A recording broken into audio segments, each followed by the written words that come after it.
Aku dulu berpikir bahwa menjadi cantik berarti aku bisa menjalani hidup dengan mudah dan selalu mendapatkan apapun yang aku mau. Ya, aku tahu ini kedengarannya bodoh, tapi di masa SMA, kehidupan jadi jauh lebih mudah karena kecantikanku. Yang diperlukan hanyalah kedipan bulu mataku dan para kutu buku akan mengerjakan PR-ku untukku. Dan para cewek mengundangku ke pesta mereka karena mereka tahu kalau aku datang berarti para cowok imut juga akan ikut. Senang rasanya mendapat perhatian dari cowok lain, tapi aku hanya tertarik pada pacarku, Logan. Dia seorang kakak kelas dan dia sempurna. Dia sangat tampan dan super pintar dan ahli olahraga. Ada satu masalah kecil, aku payah dalam belajar. Itu sangat membosankan. Tapi sejujurnya, itu tidak masalah. Karena aku cantik dan apa kalian tahu? Jadi cantik saja sudah cukup. Selain itu, aku memang memiliki satu passion. Aku suka menyanyi dan mengaransemen musik. Aku tidak mempublikasikannya atau apapun, tapi aku tidak akan berbohong, laguku cukup menarik. Kami menjalani musim panas yang panjang bersama sebelum Logan berangkat kuliah. Jadi, aku memutuskan untuk mengejutkannya dengan lagu cinta yang aku tulis untuknya. Aku muncul di rumahnya dengan gitar. Aku siap untuk memainkan lagu ciptaanku untuknya, tapi sebelum aku memulai, dia berkata, "Ailey, aku ingin putus." Apa? Kenapa? Aku tergagap. Aku bertemu orang lain. Dia tidak secantik kamu, tapi dia lebih pintar. Kami akan belajar di Stanford bersama. Jujur saja, tempat seperti itu berada di luar jangkauanmu. Aku tidak percaya dengan apa yang baru saja aku dengar. Aku meraih lengannya dan memintanya untuk memberi kesempatan lagi pada cinta kami berdua. Tapi dia pergi begitu saja. Selama beberapa hari berikutnya, aku terus menelpon dan mengirim pesan kepadanya. Tapi dia benar-benar mengabaikanku. Merasa putus asa, aku mencari info pacarnya di media sosial dan menemukan namanya Jolie. Dan dia adalah salah satu siswa berprestasi di SMA lain di kotaku. Dan OMG, bagaimana dia bisa jatuh cinta dengan cewek jelek seperti itu? Oh, ternyata Logan lebih suka cewek yang cerdas ya. Jadi, jika aku masuk perguruan tinggi ini, maka dia akan menerimaku kembali kan? Maksudku, pasti dia akan memilih cewek yang pintar dan cantik daripada cewek yang pintar tapi jelek. Oke, baiklah. Aku akan belajar keras untuk tahun terakhirku untuk masuk ke Stanford. Astaga, belajar ternyata jauh lebih sulit dari yang kuperkirakan. Dan apalagi jika aku harus mengejar banyak hal. Kenapa juga Logan harus belajar ekonomi? Semua angka dan grafik membuatku merasa sangat pusing.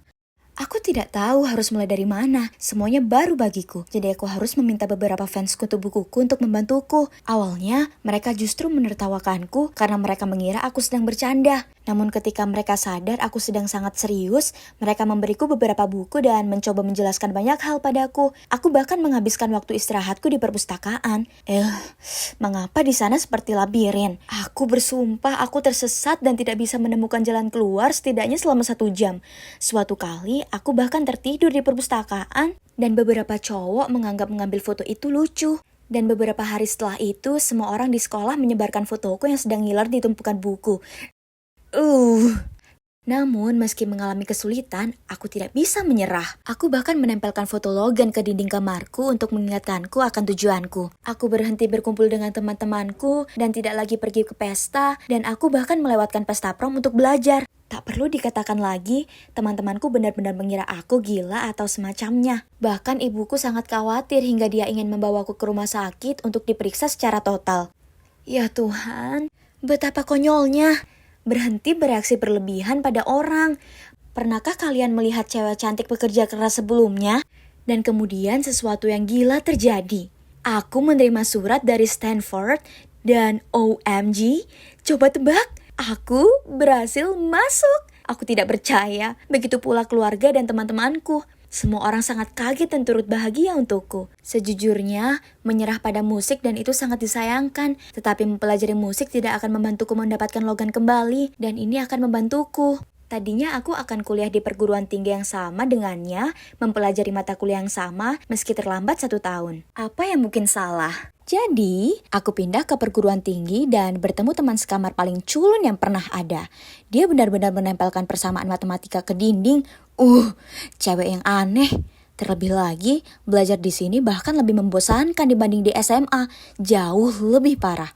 Suatu saat kelas makroekonomi, ya, Kedengarannya membosankan. Aku memasang earbud dan memikirkan lirik lagu ketika seseorang mengutuk mejaku. Beraninya mereka mengganggu alur kreatifku. Jadi aku berseru, "Sebentar, aku sedang menulis." Sementara mataku masih tertuju pada buku catatanku. Lalu aku mendongak dan melihat Profesor Bentley berdiri di sana. Dia merampas buku catatanku, melihat lirikku lalu menyuruhku, "Keluar sekarang juga dan jangan pernah kembali lagi."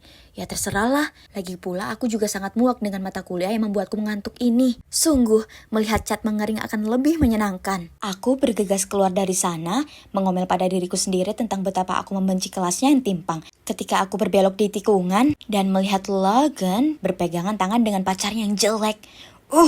Kenapa sekarang? Logan menatapku seolah dia melihat hantu, lalu bertanya, "Ailey, apa yang kamu lakukan di sini?" Aku memaksakan senyum padanya, tapi sebelum aku bisa mengatakan apapun, pacarnya berbicara, "Oh, kamu Ailey, stalker terkenal pacarku? Coba ketebak, Profesor Bentley mengusirmu. Pastinya karena dia alergi terhadap cewek bodoh." Lalu dia menyeret Logan pergi. Beraninya dia mengejekku. Aku terlalu cantik untuk diajak berbicara seperti itu oleh orang seperti dia. Aku akan menunjukkan padanya. Aku akan segera memenangkan kembali cowokku itu. Aku kembali ke kamarku dan membuat daftar beberapa ide. Aku bisa membelikannya hadiah? No, itu terlalu jelas. Atau aku bisa menandainya di foto kami bersama? No, terlalu putus asa. Aku tahu, aku harus tetap berpegang pada keahlianku. Dalam kasusku, itu adalah musik. Lagi pula, betapa romantisnya aku menyanyikan lagu cinta untuknya. Dia tidak akan bisa menolak. Beberapa hari kemudian, aku membawa gitarku ke halaman. Kerumunan mulai berkumpul di sekelilingku. Jadi aku berkata, "Aku menulis lagu ini untuk mantanku, Logan. Aku hanya ingin mengatakan bahwa aku sangat mencintaimu. Maukah kamu menjadi pacarku lagi?" Semua orang di sekitarku bersorak, dan itu membuatku semakin bersemangat, dan aku mulai bernyanyi. Setelah aku menyelesaikan laguku, Logan dan Jolie muncul. Dia terlihat canggung, dan dia terlihat sangat marah hingga aku mengira uap akan keluar dari telinganya. Terserahlah, aku tidak peduli padanya. Aku berjalan ke arah mereka, lalu menyentuh baunya. "Sayang, aku bekerja keras untuk bisa masuk perguruan tinggi yang sama denganmu. Sekarang, maukah kamu kembali padaku?" Kemudian aku kaget, dia dengan marah berkata, "Ailey, tolong berhenti. Kita sudah selesai. Kamu gila, semua ini gila. Sekarang, tolong tinggalkan aku sendiri." Aku berdiri di sana dengan terkesima saat dia meraih tangan Jolie dan mereka pergi. Aku bisa mendengar orang banyak berbisik tentangku. Aku merasa duniaku seperti runtuh. Aku sedang murung di tempat tidur sambil melamun tentang hari-hari bahagia bersama Logan ketika teman sekamarku melemparkan ponselnya ke tempat tidurku dan berkata, "Kamu mungkin ingin melihat ini." Aku melihatnya. Apa? Itu aku. Seseorang telah merekam upaya romantisku yang gagal dan sekarang aku menjadi viral. Namun sebagian besar komentarnya sangat mendukung, mengatakan bahwa aku memiliki suara yang luar biasa. Setelah itu, semua orang di kampus mengetahui namaku. Oke, jadi semua perhatiannya terasa menyenangkan. Karena banyaknya permintaan, aku akhirnya merilis laguku. Bahkan OSIS kampus mengundangku untuk ikut tampil di perayaan sekolah. Kehidupan kampusku menjadi lebih baik karena aku melakukan apa yang aku sukai dan aku mendapat teman baru. Tapi aku merasa jauh dari gembira karena aku membenci kelasku dan aku masih belum memenangkan Logan kembali. Suatu malam, ketika aku sedang berbaring di sofa dan memikirkan tentang Logan, sebuah pesan masuk dari nomor yang aneh. Mereka menyuruhku bergegas ke halaman asrama karena ada yang tidak beres dengan Logan. Ada banyak orang berkumpul di sana. Oh tidak, ini pasti serius. Dengan panik, aku menerobosnya dan saat itulah aku melihat Logan berdiri di sana dengan punggung menghadapku, di tengah-tengah bentuk hati lilin. Dia pasti mengirimku pesan itu. Dengan gemetar, aku berjalan ke arahnya dan kemudian dengan lembut memanggil namanya. Dia berbalik, berlutut, tetapi wajahnya masih menempel di tanah. Kemudian aku terkejut. Dia berkata, "Aku sangat mencintaimu dan ingin menjadi bagian dari hidupmu. Maukah kamu menikah denganku, Jolie?" Oh, tunggu, apa? Jolie? Aku berteriak. Dia menatapku dan dengan keras berkata, "Ailey, apa yang kamu lakukan di sini?" "Hah? Apa yang sedang terjadi?"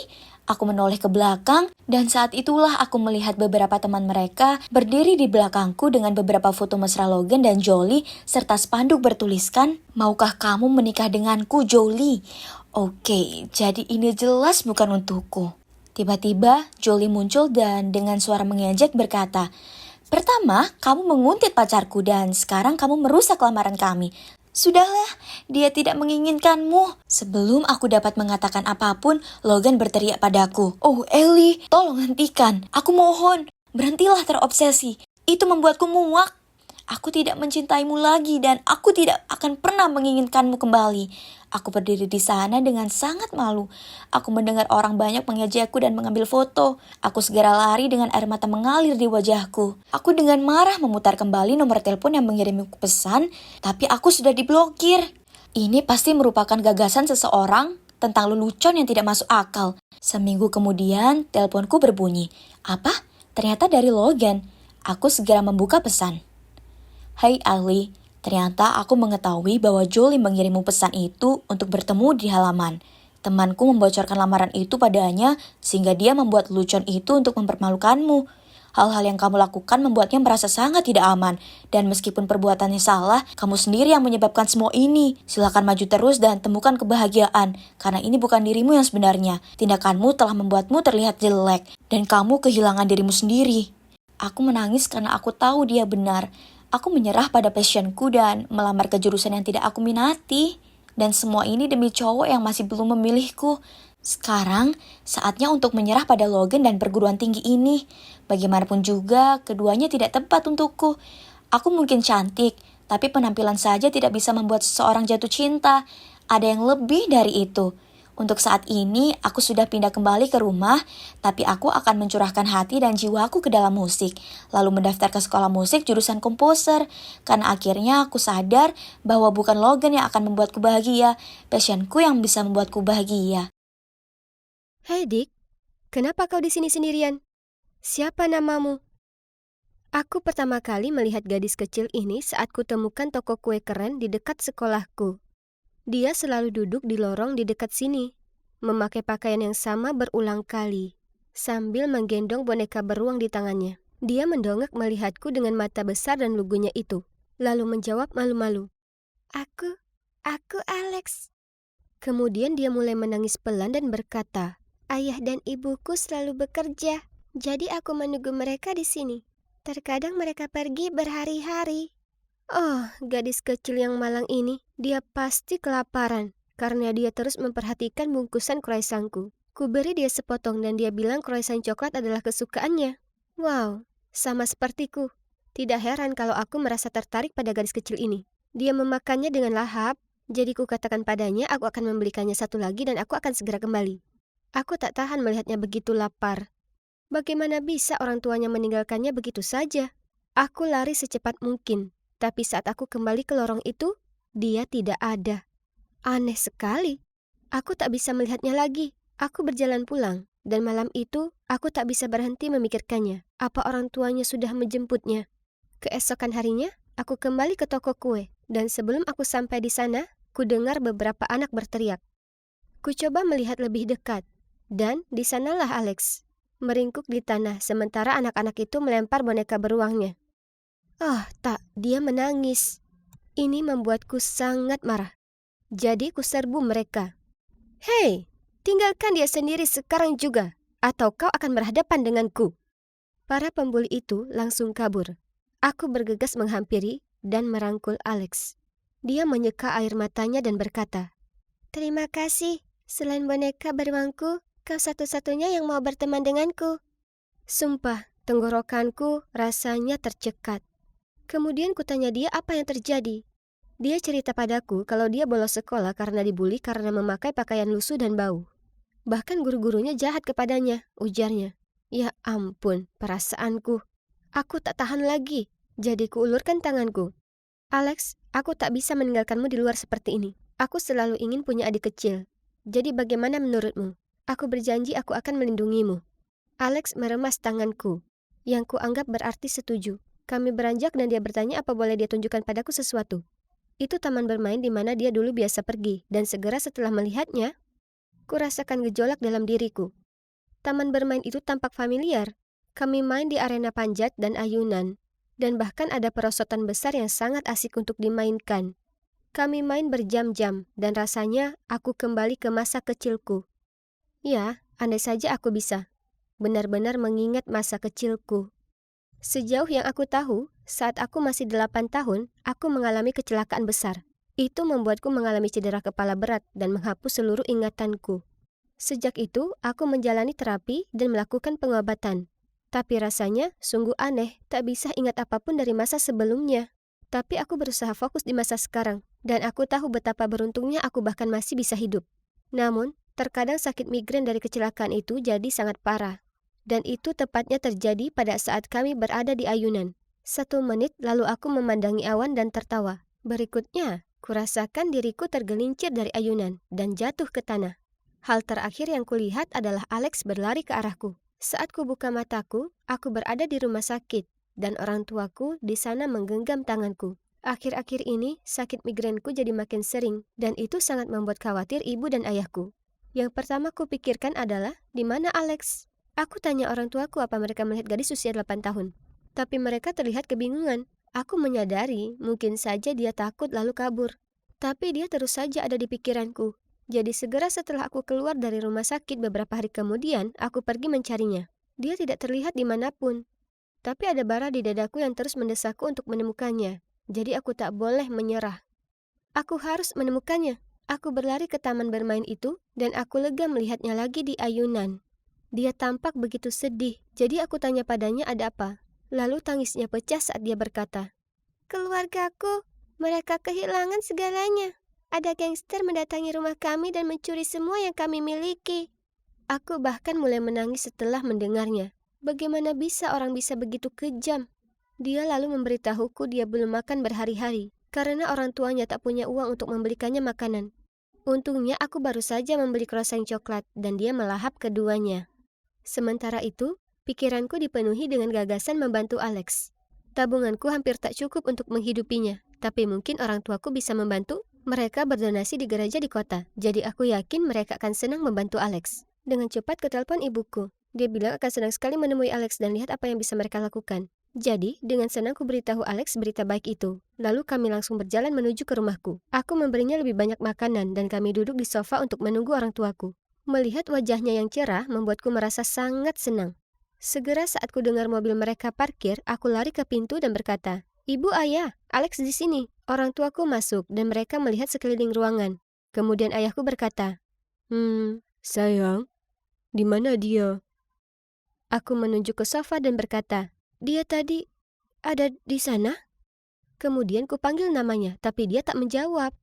Aku tak paham, ada di mana dia? Ibuku tampak cemas dan berkata, "Apa dia terlalu pemalu? Apa kau yakin dia bersamamu, sayang?"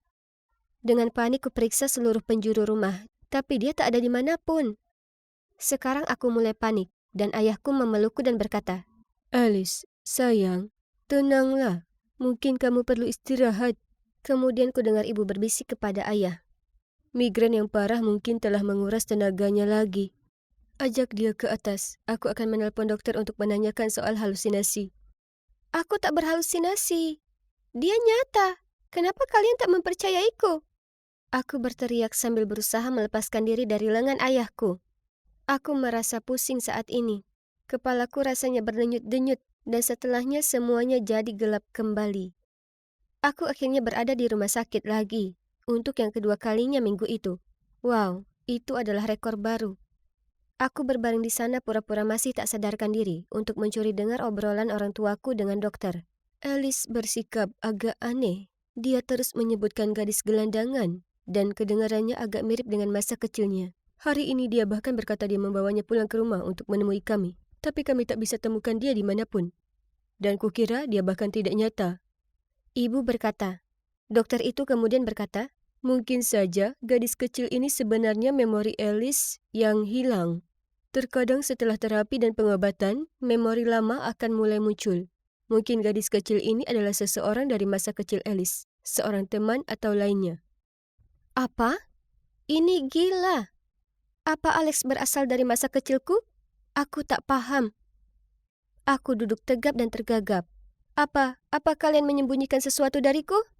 Aku bisa langsung tahu demikian, karena orang tuaku tampak panik, dan ibuku berkata, "Dengar, sayang. Ini hari yang panjang untukmu. Sekarang bukan waktu yang tepat untuk cerita ini. Tapi aku akan ceritakan besok, oke? Hari berikutnya orang tuaku mengantarkanku ke gereja tempat mereka berdonasi setiap tahun. Aku sangat bingung dan terus bertanya, siapa Alex itu? Akhirnya seorang biarawati muncul, dan kami semua duduk di sebuah ruangan kecil di lantai 3. Kemudian rahasia pun diungkap. Orang tuaku bukanlah orang tua kandungku. Setelah aku mengalami kecelakaan, orang tuaku mengadopsiku dari gereja. Mereka menjemputku di rumah sakit segera setelah aku pulih, dan mereka tak memberitahuku karena mereka tak ingin membuat hidupku jadi lebih berat. Mereka hanya ingin aku bahagia. Aku tak percaya ini. Kemudian biarawati itu memintaku menjelaskan apa yang terjadi akhir-akhir ini. Dan aku menceritakan padanya soal Alex. Segera saat kusebutkan namanya, biarawati itu tampak terkejut dan langsung mengeluarkan sebuah album foto. Dia menunjukkan padaku sebuah foto dua gadis kembar dan berkata, "Ini kau, Alice, menggendong boneka beruang. Dan yang di sebelahmu adalah saudara kembarmu. Namanya adalah Alex." Tiba-tiba, ruangan itu berputar. Ini semua terlalu berat. Aku punya saudara kembar sebelum aku punya waktu untuk bertanya apa saja. Biarawati itu meraih tanganku dan menuntunku ke sebuah jendela besar di dekat tangga. Lewat kata-katanya, segala kenangan di masa lalu segera menghampiriku. Orang tua kandungku telah membawaku dan Alex ke gereja karena mereka tak mampu membesarkan kami. Tak ada keluarga yang mau mengadopsi kami berdua. Jadi dia bilang kami akan dipisahkan. Ini adalah berita paling menyakitkan yang pernah kudengar. Jadi malam itu kami memutuskan untuk kabur bersama. Kuberikan pada Alex boneka beruangku untuk dibawakan, jadi aku bisa memanjat jendelanya terlebih dulu. Tapi sayangnya, aku terpeleset dan jatuh dari ketinggian. Dan bisa selamat saja aku sudah beruntung. Kejadian itu menghapus semua ingatanku. Aku menatap jendela itu saat biarawati itu memberitahuku semua ini. Ini tak masuk akal.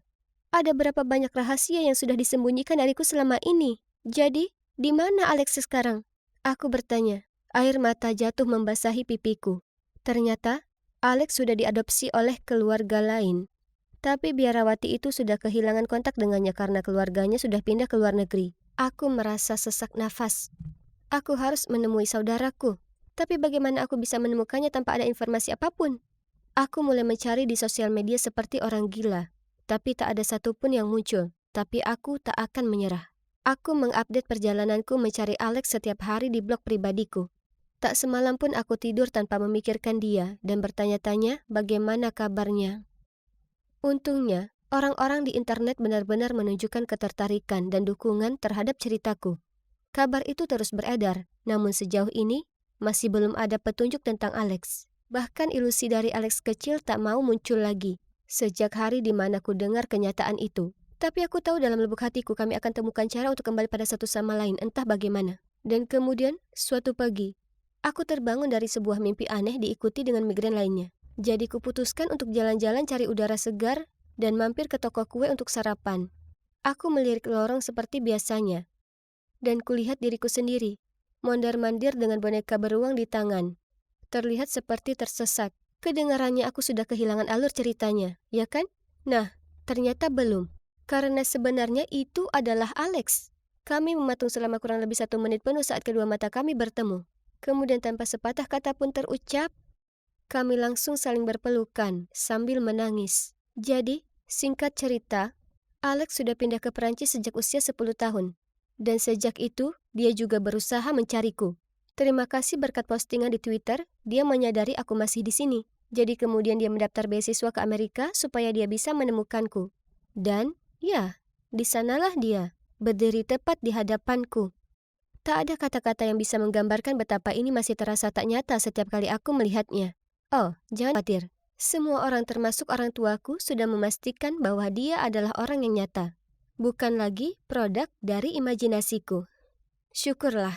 Aku tak percaya betapa gila perjalanan yang bagai roller coaster di kehidupanku ini selama beberapa bulan. Sejak saat itu, kami tak terpisahkan. Dan sekarang, kami berencana untuk pindah bersama. Satu-satunya hal yang harus kami lakukan adalah menemukan orang tua kandung kami.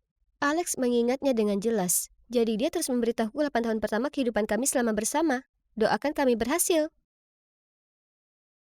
Hei, pria yang di sana baru saja menanyakan informasimu, kata bartender itu, yang membuatku menengok dan melihat sekeliling. Oh, dia sudah pergi. Seperti yang kalian bisa lihat, aku masih duduk di sebuah bar di resort bintang 5. Tidak, Aku bukan orang kaya, melainkan ku ambil semua tabunganku dan putuskan untuk membelanjakannya untuk nikmati setiap hari yang tersisa dalam hidupku. Ini semua bermula beberapa bulan lalu. Aku mengalami sakit dan kelelahan secara konstan. Aku menyalahkan stres pekerjaan, tapi gejala yang kualami semakin parah. Akhirnya aku ke dokter dan duduk di sana, terkejut luar biasa saat ku dengar kata kanker dan progresif. Beberapa minggu kemudian adalah serangkaian janji temu dan perawatan rumah sakit. Ku jalani kemo dan rambut panjangku yang indah jadi rontok. Aku merasa lelah dan tak berdaya sepanjang waktu. Cukup sudah. Ku hentikan kemoterapi, keluar dari pekerjaanku, dan memutuskan untuk menikmati sedikit waktuku yang tersisa. Pantai Hawaii sangatlah indah. Kemudian tiba-tiba seseorang berjalan menabrakku.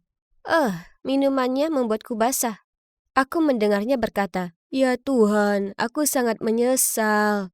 "Oh hei, kau gadis yang duduk di bar sendiri tadi." Aku mendongak ke atas, dan wah, dia tampan. Aku menggelengkan kepala dan menekankan kalau itu adalah salahku karena tak memperhatikan jalan. Setelahnya dia ikut aku berjalan-jalan dan kami mulai mengobrol. Oh, ngomong-ngomong, namanya Black. Jadi di hari berikutnya aku mengajaknya makan siang. Aku tak berselera makan sekarang, dan seringnya aku cuma bisa menatap piringku yang hampir tak tersentuh. Kemudian aku tahu aku harus jujur padanya. "Hei, Black, aku sangat menyukaimu dan ingin mengenalmu lebih jauh. Tapi aku mengidap kanker dan aku tak punya banyak waktu tersisa." Awalnya ada keheningan yang menyiksa. Tapi kemudian dia meraih tanganku dan apa kalian bisa percaya? Dia bilang dia juga ingin mengenalku. Beberapa minggu berikutnya berada dengannya rasanya ajaib. Kemudian kami kembali ke kota dan lanjut berpacaran. Black sangat baik dan terus mencurahkan kasih sayang padaku. Suatu malam setelah makan malam, Black membawa kami ke atas bukit. Dia bilang dia ingin menunjukkan padaku Orion's Belt, dan itu sangat romantis. Aku tak mau merusak momen itu, tapi ada sesuatu yang harus kukatakan padanya. "Black, aku menemui dokter hari ini. Dia bilang tak ada yang berubah. Meskipun dia tak menyebutkannya, kurasa aku tak punya banyak waktu." Air mata membasahi wajahku. "Aku mengalami waktu terbaik bersamamu. Kurasa aku benar-benar mencintaimu." Tiba-tiba, Black berlutut dengan satu kaki dan bertanya padaku, "Sayangku Lucy, maukah kau menikah denganku? Paling tidak ini yang bisa kulakukan untukmu." Aku tak dapat berkata-kata, jadi aku mengangguk dan kemudian mendekapnya erat di pelukanku. Aku terlalu senang sampai tak bisa menahan diri untuk membagi cerita cinta kami di sosial media. Tak lama, ribuan orang menyukai dan membagikannya, mengatakan kami adalah pasangan inspirasional. Ini sungguh gila, tapi luar biasa. Dukungan mereka membuatku merasa aku bisa kalahkan kankerku, dunia, dan semuanya. Aku mulai memperhatikan Black mendapat banyak perhatian dari gadis-gadis lain. Mereka tahu dia adalah laki-laki yang melamar gadis sekarat itu, jadi mereka tampak berkerumun dan mengaguminya. Kemudian suatu hari saat kami ada di toko gaun pengantin bersama, aku keluar dari ruangan ganti mengenakan gaun indah, merasa bagai seorang putri. Tapi kemudian kulihat Black ngobrol dengan seorang gadis. Dia menyentuh bahu Black, dan aku mendengarnya berkata, "Tunanganmu sangat beruntung memilikimu." Lalu gadis itu maju mendekatinya. "Black," aku memanggilnya. "Sayang, bagaimana penampilanku?" Dia berpaling dari gadis itu dan menatapku. "Ya, indah sekali." Dengan canggung dia tersenyum. Tak bisa tidak aku merasakan tak karuan. Aku tahu dia pria yang menarik, tapi dia akan menikah denganku. Tak menyenangkan sama sekali mendapatinya menggoda orang lain saat aku mengepas baju. Tetap saja, aku berusaha mengesampingkannya, karena aku ingin menikmati sedikit waktu yang kupunya. Pernikahan itu bagai mimpi yang jadi nyata, sungguh hari yang penuh keajaiban. Tepat sebelum bulan madu, aku pergi menemui dokter. Yang membuatku sangat terkejut, dia memberitahuku, "Saya dengan senang menginformasikan pada Anda bahwa Anda dalam masa pemulihan." Ya Tuhanku, aku tak percaya dengan apa yang kudengar. Apa aku membaik? Aku bergegas pulang dan memberitahu Black berita baik ini, hanya saja reaksinya tak seperti yang kubayangkan. Wajahnya langsung berubah, dan pada awalnya dia tak bisa berkata-kata. Kemudian dia terbata-bata. "Se- se- se- Selamat, sayang." Apa maksudnya? Terlepas dari hal ini, bulan madu kami sungguh luar biasa. Nafsu makanku kembali dan kumanfaatkan sebaik-baiknya. Yam, makanan terasa begitu enak. Ini tak luput dari perhatian Black dan dia mengomel. Bisakah kau coba mengunyah lebih perlahan? Terserah, aku bermaksud menikmati makananku. Saat kami kembali pulang, aku pindah ke apartemennya. Demi Tuhan, piring kotor dan kaos kaki bau berserakan di mana-mana. Bagaimana bisa orang yang sedetil itu soal penampilan mereka tinggal di kondisi seperti ini? Ku bilang ke diri sendiri itu tak masalah, aku mencintainya, jadi aku bisa belajar mencintai kekacauannya. Merasa hidup sungguh menyenangkan. Jadi ku akui mungkin aku berlebihan makan cemilan, kue, dan masakan, dan ya, berat badanku naik beberapa kilo. Jadi tugas-tugas rumah tangga jadi terasa berat bagiku. Lagi pula kenapa harus aku yang lakukan? Ini kan kekacauannya. Tapi, pernah sekali saat aku muak dengan celana dalam baunya yang berserakan, aku bertanya padanya, bagaimana bisa pria yang terlihat sepertimu hidup di sarang tikus seperti ini? Cepat bersihkan. Tapi dia mengabaikanku dan langsung tidur. Dan tak lama kemudian dengkurannya yang sekeras guntur itu mengikuti. Apa-apaan ini? Di mana pria menarik dan menawan yang kunikahi? Karena muak, aku berusaha sebisanya membersihkan tempat itu sedikit. Aku kehabisan nafas dan sangat berkeringat. Kepalaku sangat gatal jadi kulepaskan wigku untuk menggaruk kulit kepalaku. Di saat itu ku dengar Black menjerit. Dan saat aku menoleh, dia memegangi wajahnya dengan ketakutan. Sayang, ada apa? Aku bergegas mendatanginya. Oh, aku paham. Aku tertawa. Ini cuma karena aku sangat tak nyaman pakai wig ini, jadi kulepaskan. Itu saja. Tapi lihat, rambutku sekarang tumbuh lagi. Gemetaran, dia terbata-bata. Kau pakai wig selama ini? Kau terlihat menakutkan. Ya, memang. Kurasa rambut yang tumbuh tak merata membuatku kelihatan cukup menakutkan. Bukankah seharusnya kau senang untukku? Aku bergumam dan memaksakan tersenyum, sementara berusaha memakai lagi wig tadi. Mengetahui kalau aku bisa kembali menjalani hidup sangat menakjubkan. Tapi tinggal dengan Black, dengan suami yang mudi dan tak perhatian, nah, itu yang tak terlalu menyenangkan. Suatu malam dia pulang dari tempat kerja dengan suasana hati buruk dan mulai memakiku karena tak beres-beres. Ku bilang itu tak harus aku karena bukan aku yang bikin kotor. Dia menggerutu padaku. Aku seorang diri menafkahi kita berdua. Pulang ke rumah melihatmu santai-santai dengan punggung lebarmu itu, dan kau berani bicara seperti itu padaku? Kau yang harusnya bangkit dan kerja karena kau makan 2 kali lipat dari aku. Kata-katanya menyakitkan. Jadi dengan mata berkaca-kaca ku katakan padanya, beraninya kau bicara padaku seperti itu. Black hendak mengatakan sesuatu tapi menahannya, kemudian dia menghela napas. Dengar, aku minta maaf sayang. Aku tahu kau sedang pemulihan. Dengan tajam aku menatapnya dan berkata, aku tak menyiapkan makan malam, jadi ayo kita makan di luar. Aku sedang menikmati ayam ovenku. Rasanya sangat enak sampai sepertinya aku menggigit terlalu banyak dan itu menyangkut di tenggorokanku. Aku langsung tersedak, aku tak bisa nafas. Ketakutan, ku tatap Black untuk minta bantuan, tapi dia memeriksa ponselnya. Lalu yang membuatku tak percaya, dia jalan pergi ke kamar mandi. Aku terus memukul-mukul meja meminta bantuan. Untung pelayan segera datang dan memukul punggungku dengan keras. Dan aku berhasil mengeluarkan potongan ayam itu. Lalu Black kembali dengan marah. Aku bertanya, bagaimana bisa kau tinggalkan aku seperti itu? Kau bicara apa, sayang? Kulihat kau menikmati makananmu. Apa kau sudah selesai? Ayo kita pulang. Dia pasti tahu aku sedang tersedak. Dasar brengsek. Semua yang pernah kupikirkan dan kuharapkan darinya hancur berantakan. Dia berniat membiarkan aku tersedak sampai mati daripada menolongku. Masalahnya adalah cerita cinta kami sangat terkenal sekarang. Dan meski aku tahu, Black dan aku saling tidak betah bersama. Membayangkan kami berpisah dan diejek semua orang membuatku sangat tidak nyaman. Kurasa aku terjebak dengannya selamanya. Jadi kami terus saling mentolerir satu sama lain.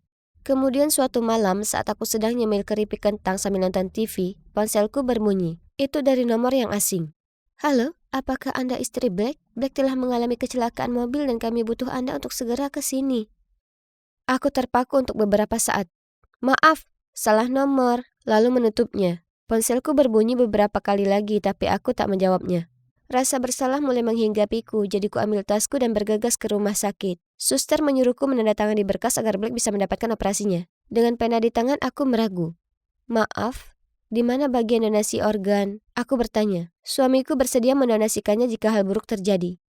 Ini bukan waktu yang tepat untuk mengajukan pertanyaan itu. Suster itu membentakku.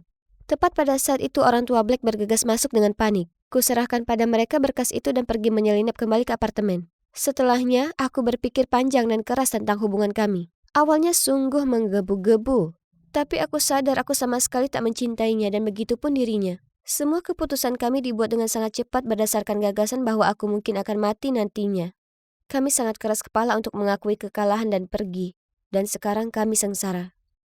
Beberapa minggu kemudian, Black pulang di atas kursi roda. Dan kami berdua duduk dalam keheningan yang canggung. Kemudian aku memecah suasana. Malam itu, saat aku tersedak di restoran, "Apa kau sengaja mengacuhkanku?" Black menjawabku dengan pertanyaan lain.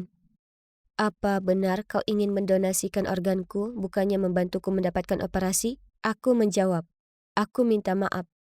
Itu satu-satunya jalan yang bisa dengan cepat kupikirkan untuk keluar dari pernikahan ini." Dia menghela napas. Aku tahu. Aku juga. Kurasa kita begitu mirip. Dan itulah kenapa kita tidak berhasil. Dia berhenti sejenak. Kurasa ini waktunya kita mengakhiri ini. Jadi akhirnya, kami berhenti bertahan dengan satu sama lain dan mengajukan perceraian.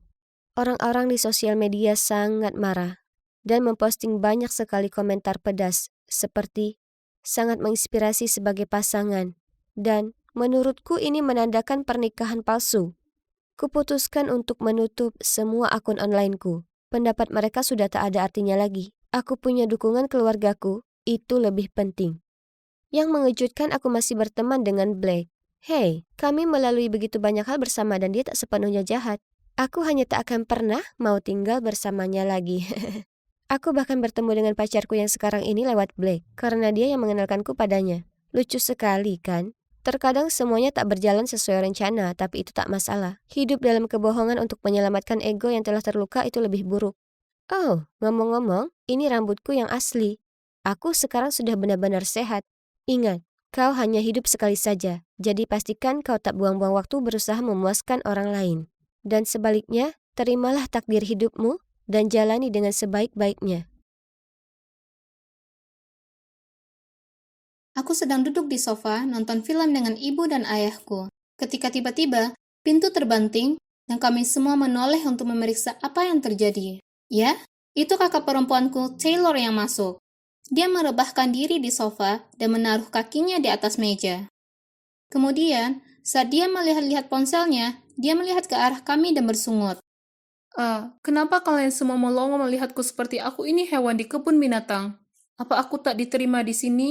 Kebingungan, ibuku langsung menjawab, "Tidak, sayang. Kami semua senang kamu sudah pulang." Kemudian ibu menoleh padaku. Sayang, pergi ambilkan kakakmu minum." Aku lompat berdiri dan lakukan yang ibu minta. Aku tahu apa yang kalian pikirkan. Kenapa semua orang membiarkan Taylor begitu saja dengan kebiasaan anak muda kurang ajarnya? Kalian tahu, setelah pertengkaran hebat dengan ibu, dia pergi dari rumah saat berusia 18 dan tak pulang selama 7 tahun lamanya. Ibu terlihat begitu lega dia kembali. Jadi kuputuskan untuk mengabaikan kelakuan Taylor dan mengikutinya saja. Sore itu, ibu memintaku pergi ke toko bahan makanan dengannya. Jadi kami bisa belikan Taylor makanan favoritnya sebagai ucapan selamat datang kembali. Lalu kami menghabiskan waktu lama sekali menyiapkan hidangan lezat ini. Dengan bersemangat, aku segera menuju kamar Taylor dan mengetuk pintunya. "Taylor, makan malam sudah siap." Dia berteriak balik, Pergi! "Tapi ini hamburger, dan kita punya pencuci mulut spesial," jawabku. Huff, aku benci hamburger.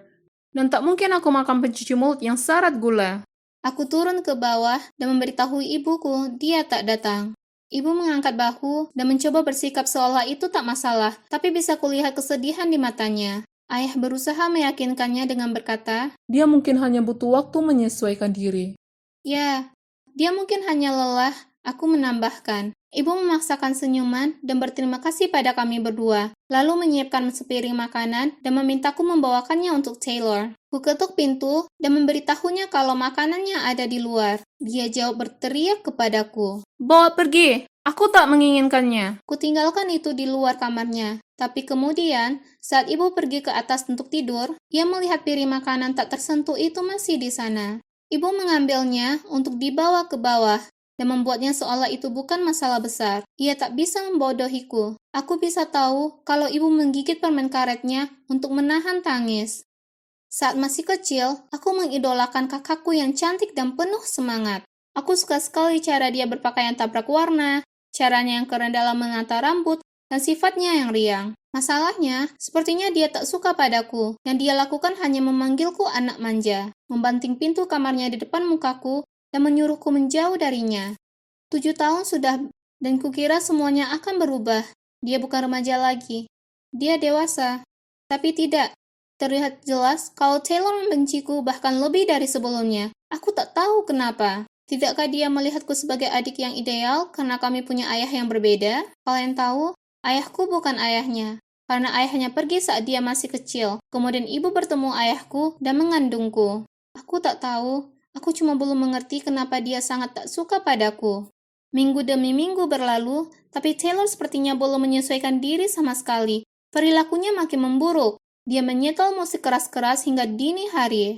Dia mengotori rumah dengan pakaiannya, piring-piring, cangkir, dan lainnya. Dia adalah orang paling berantakan yang pernah ada, dan sama sekali tak pernah membereskan sendiri. Suatu kali, aku turun ke bawah, melihatnya duduk di meja makan, mengunyah sandwich yang kubuat untuk bekal. Kemudian, saat aku dengan sopan memberitahunya hal ini, dia mendengus dan berkata, Lagian sandwichnya menjijikkan, jadi kubantu kau menghabiskannya. lalu dia membawa mobil ibu tanpa izin padanya, dan artinya ibu harus naik bus ke kantor dan akhirnya terlambat.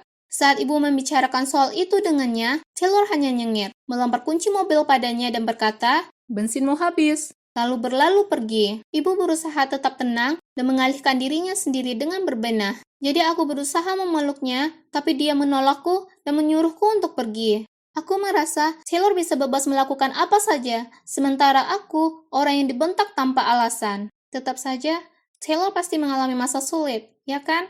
Mungkin dia cuma butuh lebih banyak waktu untuk terhubung dengan ibu lagi. Kemudian kedamaian akan kembali di rumah tangga kami. Tepat saat kukira semuanya tak mungkin bisa lebih buruk, ternyata begitu. Aku sedang membaca di ruang tamu saat ku dengar suara dari luar. Aku keluar untuk memeriksa dan melihat ibu dan ayah bicara dengan tetangga baru kami. Mereka kelihatannya ramah.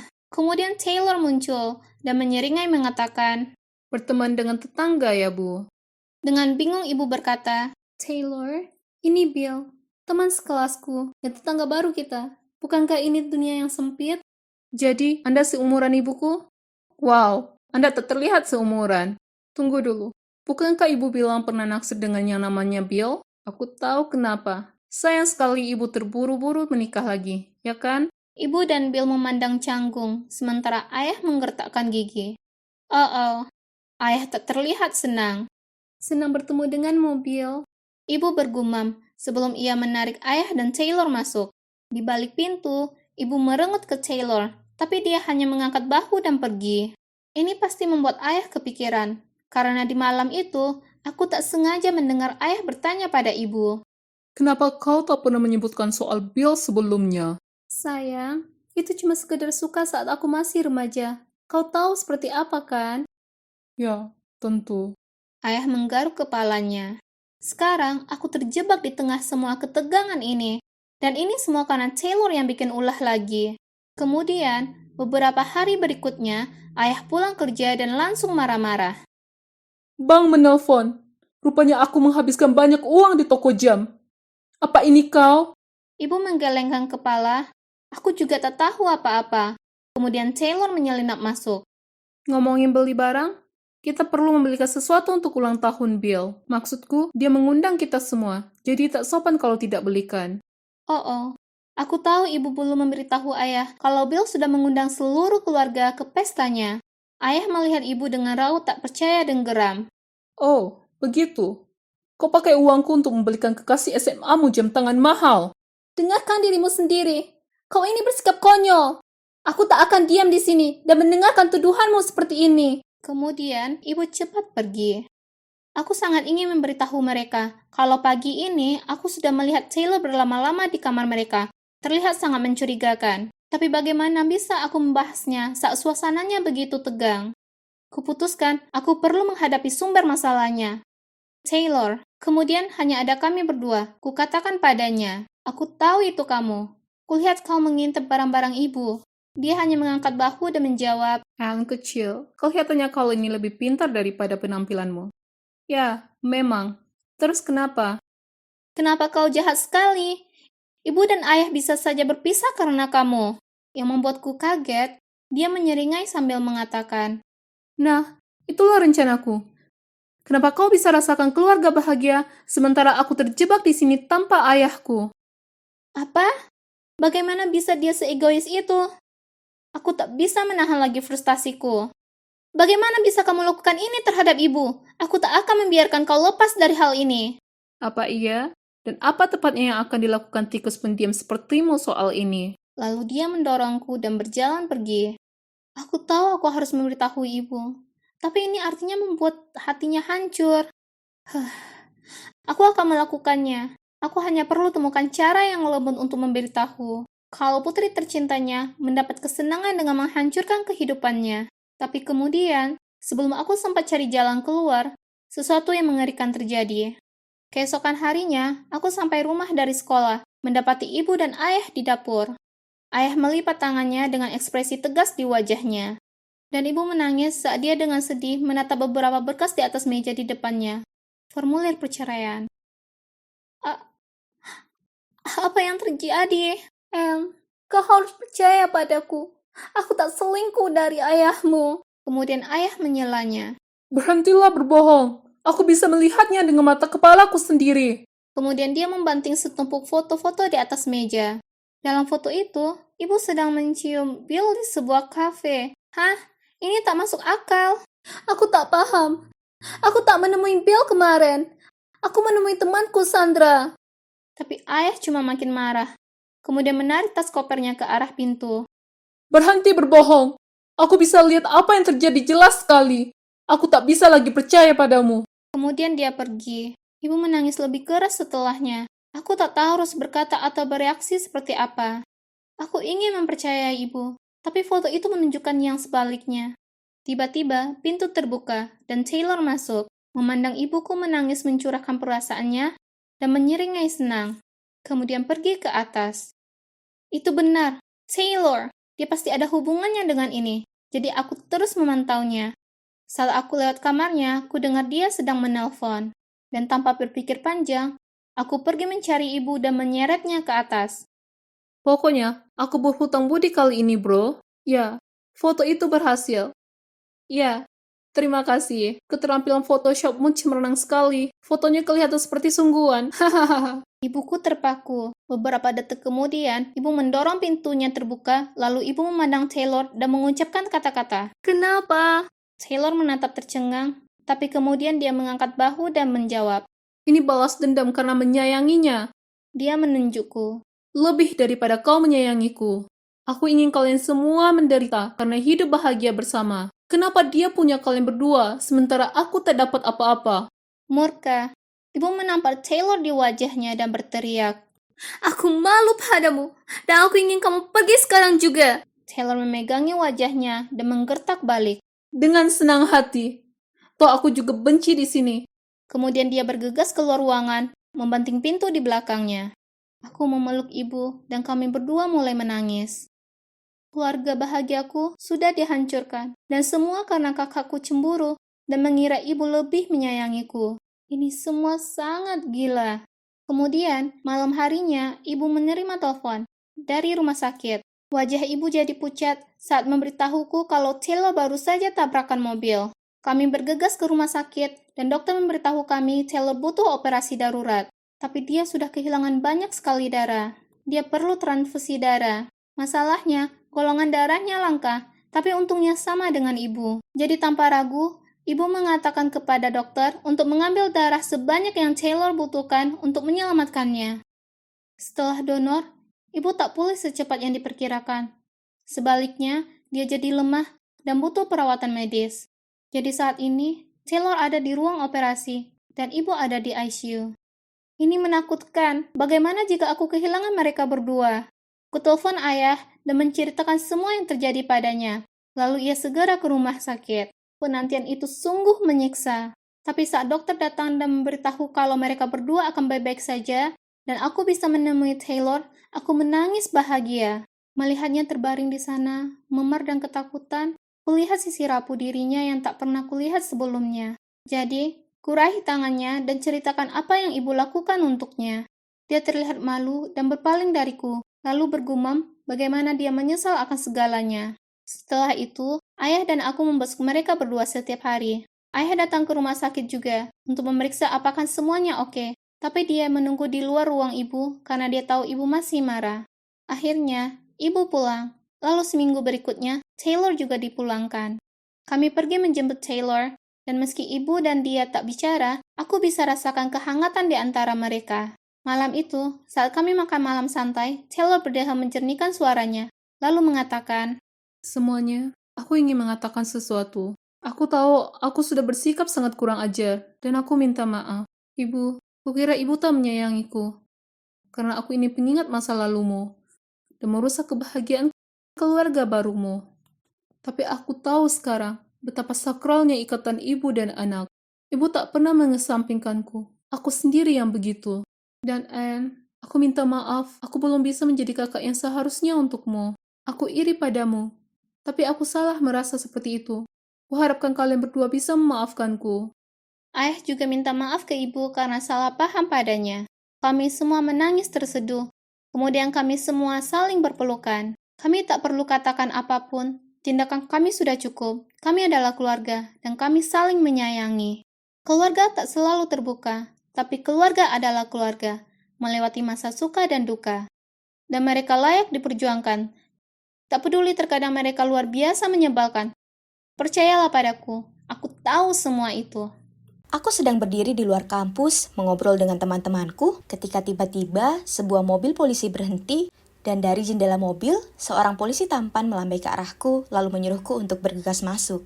Aku dengan penuh semangat, balas melambai padanya, mengucapkan selamat tinggal pada teman-temanku, dan bergegas menghampirinya di depan mata mereka yang terlihat kagum. Jadi, namaku Daisy, dan polisi tampan itu adalah Levi, pacarku yang luar biasa dan pemberani. Kami pertama kali bertemu di perpustakaan kota. Aku pergi ke sana untuk belajar. Dan dia sedang mencari beberapa buku kriminal. Kami mulai berkencan. Dan sekarang 1 tahun kemudian, kami saling jatuh cinta.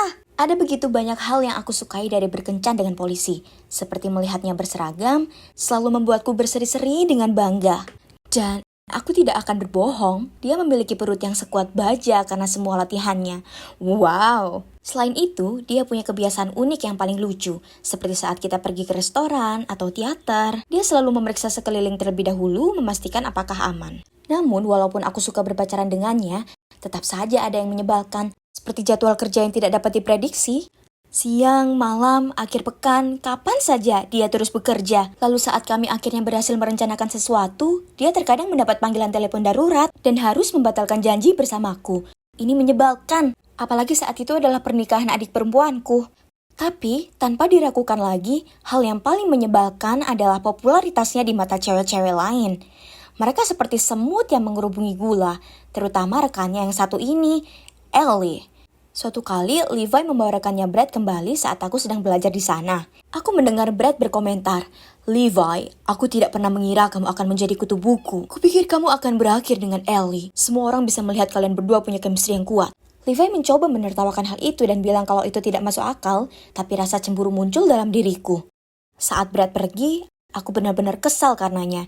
Jadi aku mengemasi buku-bukuku dan pergi. Dia menghentikanku dan bertanya ada apa. Sambil berusaha sekuat tenaga untuk tidak menangis, aku berseru, "Kenapa kamu tidak bersama Ellie? Kamu menghabiskan seluruh waktumu bersamanya." Dia menggelengkan kepalanya, menyeringai, lalu berkata, "Abaikan Brad, dia seorang pelawak. Dan ya, aku menghabiskan waktuku dengan Ellie. Aku bekerja dengannya. Tapi kamulah yang kucintai, dan semua orang mengetahuinya. Sebenarnya, kenapa kamu tidak pindah saja ke tempatku, supaya kita bisa menghabiskan lebih banyak waktu bersama?" Kesedihanku segera diliputi oleh kebahagiaan, dan aku melompat ke pelukannya dan berteriak, "Benarkah?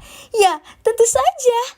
Ini sangat menarik. Aku pindah beberapa minggu kemudian, dan pada awalnya, tinggal bersama Levi adalah hal terbaik yang pernah ada. Namun seiring berjalannya waktu, ada hal-hal kecil yang mengganggu yang mulai terlintas di pikiranku. Misalnya, suatu hari, aku sedang mengobrol dengan tetangga baru ketika Levi tiba di rumah dan dengan suara dingin memintaku masuk ke dalam. Kemudian dia dengan tegas mengatakan kepadaku untuk tidak pernah berbicara dengan orang asing. Tapi ayolah, aku seorang cewek yang cerewet, ramah dan suka berbicara dengan orang lain untuk menjalin pertemanan baru. Entahlah, sepertinya aku bereaksi berlebihan. Maksudku, dia hanya memperhatikanku, kan?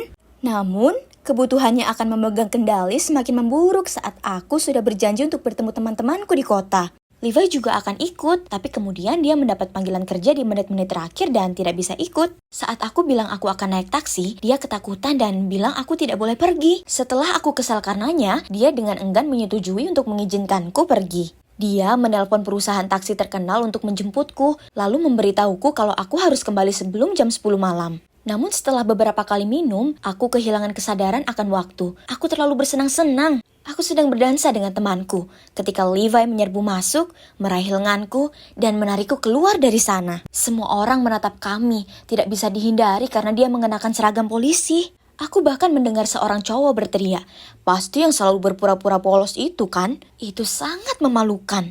Di rumah, aku duduk merenung sementara dia mengambilkanku segelas air. Ketika dia mencoba memberikannya kepadaku, aku melompat berdiri dan berteriak kepadanya, "Kamu konyol! Dan berkat kamu, semua orang di bar menganggapku semacam penjahat. Aku tidak butuh jam malam." "Bukan seperti itu," katanya. Tapi aku begitu kesal, sehingga aku melewatinya dan membanting pintu kamar di belakangku. Aku menangis sampai tertidur. Aku benci berdebat dengannya. Aku tidak menanggapinya sepanjang hari besoknya, namun kemudian pada malam harinya, dia tiba di rumah dengan membawa kotak hadiah dan meminta maaf karena telah membuatku sedih. Itu manis sekali. Aku memeluknya dan berkata, "Aku juga minta maaf." Lalu aku membuka kotak itu adalah jam tangan yang sangat cantik. Aku perhatikan ada tombol tambahan di sana, tapi aku tidak terlalu memikirkannya. Aku menatapnya dengan kagum saat dia memasangkan di pergelangan tanganku. Begitu perhatian pacarku, jadi aku memutuskan untuk membelikannya sesuatu juga. Keesokan harinya, sepulang kuliah aku pergi ke mall. Tiba-tiba, Levi menelponku dan menanyakan keberadaanku. Aku ingin hadiahnya menjadi kejutan, jadi ku bilang padanya aku ada di rumah. Dengan kesal dia berkata, "Daisy, jangan bohong padaku. Aku tahu kamu sedang berada di High School Shopping Mall. Cepat pulang." Hah? Bagaimana dia mengetahui hal itu? Aku menyerah untuk mencari hadiah dan pulang. Ketika dia kembali, aku bertanya kepadanya bagaimana dia tahu di mana aku berada dan aku melihatnya sekilas melirik arlojiku. Lalu, dia mengakui bahwa dia telah memasang GPS di ponselnya. Tapi itu hanya agar dia bisa menjagaku agar tetap aman. Apa? Aku bukan anak kecil lagi. Bagaimana dia bisa menggunakannya untuk mengikutiku? Kami bertengkar hebat dan aku mengatakan kepadanya bahwa dia terlalu mengontrol dan gila. Dan dia harus berhenti memperlakukanku seperti anak kecil. Lalu aku mengurung diri di kamar. Keesokan harinya, ketika aku bangun, Levi sudah berangkat kerja. Aku sangat sedih. Jadi aku putuskan untuk jogging untuk menjernihkan pikiranku. Tentu saja, aku meninggalkan jam tangan di rumah dan juga ponselku. Saat aku kembali, aku hendak mandi ketika aku mendengar teleponku berdering. Itu Levi. Lalu aku menyadari ada 50 panggilan tak terjawab dan banyak sekali pesan darinya. Apa? Ini tidak normal. Aku baru pergi paling lama 1 jam. Ngomong-ngomong, aku memasang kembali arlojiku, lalu tiba-tiba pintu terbanting terbuka. Dan Levi menyerbu masuk, dan dia berteriak kepadaku. "Kamu baik-baik saja? Kamu mau pergi kemana? Kenapa kamu tidak menjawab teleponku?" Ini menyebalkan, karena aku mencintainya, tapi aku tahu aku tidak bisa hidup seperti ini lagi. Jadi, ku bilang padanya aku butuh kebebasan, lalu menuju pintu. Dia tampak sangat marah, sambil meraih tanganku, menarikku ke kamar atas, lalu mengunciku di dalam. Aku menggedor pintu dan memohon padanya untuk membiarkanku keluar. "Daisy, percayalah, ini demi kebaikanmu sendiri. Kamu tidak aman di luar sana." Lalu aku mendengar langkah kakinya menghilang dan aku tahu dia sudah pergi. Aku meringkuk seperti bola dan menangis sampai tertidur. Saat aku terbangun, keadaan di luar sana sudah sangat gelap. Aku mencari sesuatu di ruangan itu untuk membantuku dan menemukan tangga tali. Keuntungan hidup dengan polisi yang selalu siap. Aku menggunakannya untuk memanjat keluar jendela, tapi begitu aku mencapai tanah, 2 pria muncul. Lalu tiba-tiba semuanya menjadi gelap. Ketika aku membuka mata, aku menyadari bahwa aku berada di ruangan yang gelap dan lembab dan aku diikat. Kedua pria itu sedang duduk di dekat pintu dan berbicara satu sama lain. Aku mulai panik. Aku sudah menonton cukup banyak film untuk mengetahui bahwa ini hal yang buruk. Salah satu pria melihat ke arahku dan aku langsung memejamkan mata. Tapi sudah terlambat, dia melihat aku sudah bangun. Jadi dia berjalan mendekat dan berkata, "Oh, selamat datang kembali sayang." Karena panik, aku bertanya, "Siapa kamu? Kenapa aku?" Dia terkikik. "Oh ya, andai saja pacarmu itu ada di sini, kita bisa bertanya padanya." Lalu dia mengangkat teleponnya, dan beberapa detik kemudian aku mendengar suara Levi di saluran lain. "Halo, masih ingat aku? Sepertinya kami punya sesuatu yang berharga bagimu." Aku mendengar suara ketakutan dalam suara Levi. "Biarkan dia pergi, kematian istrimu bukan salahnya." "Karena salahmu dia meninggal. Sekarang giliranmu yang kehilangan wanita yang kamu cintai. Datanglah ke sini sendiri kalau kamu masih ingin melihat wajahnya lagi. Dan jangan pernah berpikir untuk meminta bantuan." Dia menutup telepon, lalu menatapku sebelum dia menendang tong kosong di sebelahku. Aku tersentak kembali, dan dia tertawa. Itu sangat menakutkan. Tidak lama setelah itu, mereka menyeret seorang pria yang sudah dipukuli ke dalam kamar. "Levi! Oh tidak!" Levi menatapku, memaksakan senyum, dan berkata, Sayangku, jangan khawatir.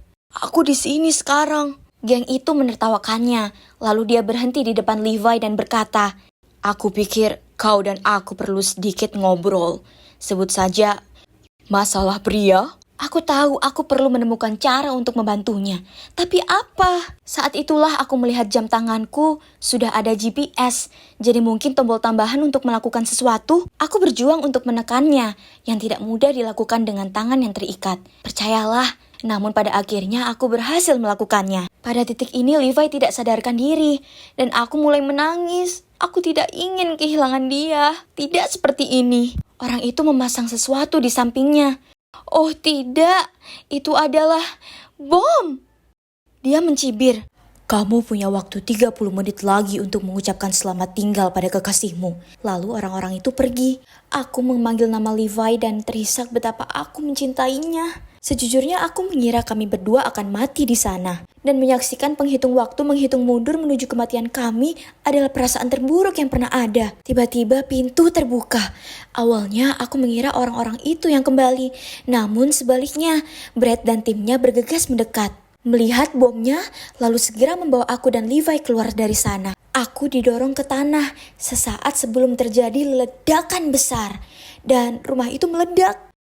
Dalam perjalanan ke rumah sakit, Ellie menjelaskan semuanya kepadaku. Ternyata ini melibatkan kasus kriminal rumit yang terjadi tahun lalu. Levi telah menyelidiki sekelompok pengedar narkoba, tapi sebuah insiden terjadi. Dan istri pemimpin geng tersebut secara tidak sengaja jatuh dari gedung dan meninggal. Mereka menangkap sebagian besar pengedar, tetapi beberapa berhasil lolos, termasuk pemimpin geng. Baru-baru ini, Levi menerima fotoku di luar kampus dan di rumah kami dari mereka, dan menganggap ini sebagai ancaman terhadap keselamatanku.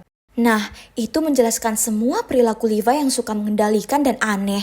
Aku merasa sangat bersalah karena salah menilai Levi. Dia adalah pria paling manis, paling berani, dan aku sangat mencintainya. Aku mendampinginya sampai dia pulih di rumah sakit. Lalu suatu hari dia akhirnya membuka matanya, menatapku, dan bergumam, "Ini dia wanita yang aku cintai." Aku memeluknya, tentu saja dengan lembut. Sungguh melegakan mengetahui dia akan baik-baik saja. Geng tersebut masih ada di luar sana, tetapi mudah-mudahan mereka akan segera menangkapnya. Aku memang mengkhawatirkannya, tapi tidak apa-apa, karena aku tahu ada Levi yang melindungiku. Lagi pula, dia adalah pahlawanku di kehidupan nyata, dan aku tahu bahwa dengan adanya dia di sisiku, kita pasti bisa melewati apapun. Ups, tetap bukan yang ini.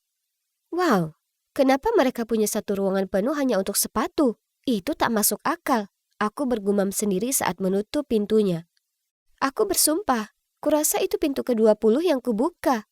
Tempat ini luar biasa. Aku tak tahu pintu mana yang mengarah ke kamarku. Jujur saja, aku tak pernah ke tempat semewah ini sebelumnya seumur hidupku. Oke, sekarang tinggal pintu ini atau yang satunya lagi di sebelah sana. Doakan aku beruntung. Tapi saat kuraih gagang pintu itu, kudengar suara. Hei, lelucon apa yang kau coba mainkan padaku lagi? Aku menangkap basah kamu kali ini, Gabby.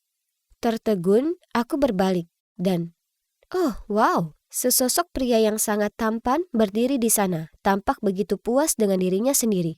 Jadi, ini pasti Jaden, kakak laki-laki menyebalkan yang Gabby sudah ceritakan padaku. Hanya saja, dia tak terlihat menyebalkan bagiku. Tapi, baiklah, aku harus tetap pada karakter ini, jadi ku jawab, ya, kurasa aku terlalu sibuk memikirkan hal sampai aku tak lihat kemana arahku. Santai saja, bro. Kemudian aku segera kabur ke ruangan satunya, sementara Jaden melihatku kebingungan. Phew, hampir saja. Dan, wah, Gabby ini seorang putri atau apa? Dia tinggal di istana sungguhan. Lihat saja kamarnya. Oh, kalian pasti bertanya-tanya. Ya, aku bukan Gabby. Aku ini Nancy. Jadi, bagaimana bisa Jaden tak sadar kalau aku ini bukan adiknya? Sekarang, biar ku beritahu kalian. Ini cerita yang sungguh seru. Aku adalah remaja normal, menjalani kehidupanku yang damai di pedesaan Missouri. Keluargaku tak punya banyak uang, jadi aku bekerja paruh waktu di restoran terdekat, supaya aku bisa menabung untuk kuliah. Ya, ini tak sempurna, tapi aku tahu aku beruntung punya keluargaku yang penyayang. Mereka segalanya bagiku. Nah, ngomong-ngomong, tak jarang untuk sekolah-sekolah dari St. Louis mengadakan trip ke sini untuk menunjukkan para murid bagaimana kehidupan di desa. Dan di hari-hari seperti itu, restoran bisa jadi cukup sibuk dan hari ini tak terkecuali. Pada saat shiftku selesai, aku lelah dan berkeringat. Jadi ku ambil rute dengan pemandangan indah untuk bersantai. Itulah saat ku dengar gadis ini teriak minta tolong. Dia pasti terpeleset dan jatuh ke parit ini. Dengan cepat ku cari ranting besar untuk membantu menariknya keluar. Lalu dia bersihkan roknya sambil mengatakan, "Terima kasih." Tapi saat dia melihat ke arahku, ya Tuhan, kami berdua melompat takut sampai kami hampir jatuh lagi ke parit itu. Dia benar-benar terlihat sepertiku. Kucubit diriku sendiri untuk pastikan aku tak sedang berhalusinasi atau semacamnya. Maksudku, aku sangat kelelahan karena bekerja. Kami saling menatap tanpa ekspresi selama beberapa saat. Tapi kemudian dia ulurkan tangannya dan menamparku. Aduh, aku mengangkat alisku padanya. Dan dia hanya nyengir balik. Ups, maaf. Hanya memastikan ini bukan mimpi. Itulah saat aku melihatnya, gelang miliknya. Liontinnya berbentuk aneh. Bentuk aneh yang sama seperti milikku. Kuulurkan pergelangan tanganku untuk memasukkan liontin di gelangku ke gelangnya. Dan liontin itu membentuk kupu-kupu. Ada lagi, yang terukir di bagian belakangnya adalah ulang tahun kami, 3 November. Ya Tuhan, pantas saja. Aku selalu bertanya pada orang tuaku kenapa mereka membelikanku gelang yang jelek. Ternyata itu adalah sebagian dari satu kesatuan, jeritnya. Jadi, menurutmu kita adalah kembar? Aku masih syok, tapi aku bisa bergumam. Pastinya. Dengan gembira dia bertepuk tangan lalu menarikku ke dalam pelukan. Dia bilang namanya Gabby dan karya wisatanya membosankan sekali, jadi dia berkelana. Lalu akhirnya tersesat dan terjebak. Kemudian ku beritahu dia tentang keluargaku tersayang dan dia menceritakan soal kehidupan kotanya. Menurutku kehidupannya terdengar hebat, tapi tidak menurutnya. Tidak, sungguh sangat membosankan di sana. Aku hanya ingin hidup yang bebas drama dan bahagia sepertimu. Itu masuk akal sekarang. Aku paham kenapa orang tuaku lebih sayang pada kakakku dibandingkan aku. Aku ini jelas diadopsi. Tapi, hey, paling tidak kau punya teman-teman dan pergi ke sekolah yang bagus. Sekolah? Itu bagian terburuknya. Aku membencinya. Kemudian dia terdiam dan menoleh ke arahku. Nancy, aku punya ide yang sangat hebat. Bagaimana kalau kita bertukar tempat? Itu gila. 1 jam yang lalu kukira aku ini anak tunggal. Dan sekarang aku sedang menatap kembaranku. Gabby tampak bersikeras bahwa bertukar tempat adalah ide terbaik yang pernah ada. Karena aku akan rasakan kehidupan kota sekaligus membantunya menghadapi ujian yang akan datang. Ini kedengarannya menggoda. Maksudku, tidak setiap hari saudara kembarmu yang lama hilang muncul dan menawarkan padamu petualangan sekali seumur hidup, ya kan? Kami tak punya banyak waktu untuk membahasnya lagi. Jadi kami cepat-cepat bertukar pakaian, telepon, dan instruksi lebih lanjut tentang hal lainnya akan dibahas nanti lewat telepon. Kemudian, kutunjukkan padanya jalan menuju rumahku. Dan aku menuju ke kerumunan murid yang ramai berbaris naik bus kembali ke kota. Tiba-tiba, seorang gadis menepuk pundakku dan dengan nada kesal berkata, dari mana saja kau? Rambut pirang, bando warna merah jambu, dan memakai kalung berliontin hati di atasnya. Iya, ini pasti Katie. sahabat Gabby. Aku mengikutinya naik ke bus, kemudian menguap dan mengatakan padanya aku kelelahan. Aku pura-pura tidur selama perjalanan pulang, jadi dia tak akan mulai percakapan lebih lanjut denganku. Jadi setelahnya, semuanya berjalan dengan lancar. Hingga aku pulang dan tak tahu di mana aku biasanya tidur. Tapi sekarang sudah tak apa, karena aku aman berada di kamar Gabby. Kepala pelayan mengetuk pintu, memintaku turun untuk makan malam. Aku tahu, fakta bahwa mereka punya kepala pelayan itu sungguh gila. Tapi aku berbohong saja aku sudah makan banyak di perjalanan. Tak ada waktu untuk makanan sekarang. Aku perlu belajar sebanyak yang ku bisa tentang orang-orang ini. Ku periksa kamarnya dan melihat-lihat buku tahunannya, foto-foto keluarga, apapun. Kukira aku siap untuk bersekolah sebagai Gabby besok. Tapi, ya, andai semudah itu. Keesokan paginya, dengan gugup aku turun ke bawah untuk pergi ke sekolah. Dan tentu saja sekarang aku harus menemui semua anggota keluarga. Saat melihatku, semua obrolan ringan mendatangiku. Bagaimana trip kemarin, sayang? Aku berhasil bergumam. Itu baik-baik saja. Kemudian tiba-tiba ada tangan yang mengusap rambutku. Hei, ku ambil roti lapis selai kacang dan jelimu ya? Tahu tak kau makan? Aku menoleh untuk memeriksa dan melihatnya nyengir padaku sebelum dia keluar. Ya ampun, kukira aku akan meleleh dalam genangan air. Dia sangat tampan. Aku hanya ingin mengikutinya. Tapi kemudian ayah berdehem. Gabriela, bisakah kita buat hari ini bebas dari keluhan gurumu? Ya Tuhan, Gabby, apa yang kira-kira kau sudah perbuat? Aku menelan ludah, mengangguk sebagai jawaban, lalu bergegas keluar dari sana. Dengan canggung aku berlama-lama di depan kediaman megah itu. Ini adalah tempat di mana bus menurunkanku kemarin.